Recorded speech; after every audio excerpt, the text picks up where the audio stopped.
Good morning friends. हे बघा, दही झालेलं आहे. या दही मेकरमध्ये बनवलेलं आहे हे असं. आणि हे झाकण लावून ठेवायचं असतं. एस्टरडे 12 o'clockला ठेवलं होतं. आज 12 o'clockपर्यंत रेडी झालेलं आहे. मी थोडंसं लुकवॉर्म मिल्क करून त्यामध्ये आपलं रेडीमेड योगर्ट टाकलेलं आहे. माझ्याकडे नव्हतं विरजण, सो मी रेडीमेड योगर्ट टाकलं आहे आणि छान झालेलं आहे. आता हे फ्रीजमध्ये ठेवते. आता मी तुम्हाला दाखवत नाही अजून, कारण हे फ्रीजमध्ये ठेवून ते गार करायचं आहे आणि मग नंतर बघायचं आहे की कसं रेडी होणार आहे ते. ते झालं की मग मी तुम्हाला दाखवेल. आता संध्याकाळी येऊन इव्हिनिंगला दाखवेल की ते व्यवस्थित अशा छान चमच्याने उचलता येते असं तयार होईल.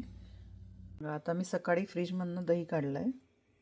किती छान दही झालं आहे बघा. हे बघा, खूपच सुंदर दही झालेलं आहे. हे बघा. सो तुम्हाला जर आवडली असेल रेसिपी तर करून बघा. माझ्याकडे हे जॉय मेक म्हणून नावाचं ॲमेझॉनवरनं घेतलेलं योगर्ट मेकर आहे. सो अशा प्रकारे हे योगर्ट झालेलं आहे. खूपच सुंदर झालेलं आहे. होममेड दह्याची मजाच काहीतरी असते. सो लाईक करा, शेअर करा. गीता US रसोई 777. Bye bye.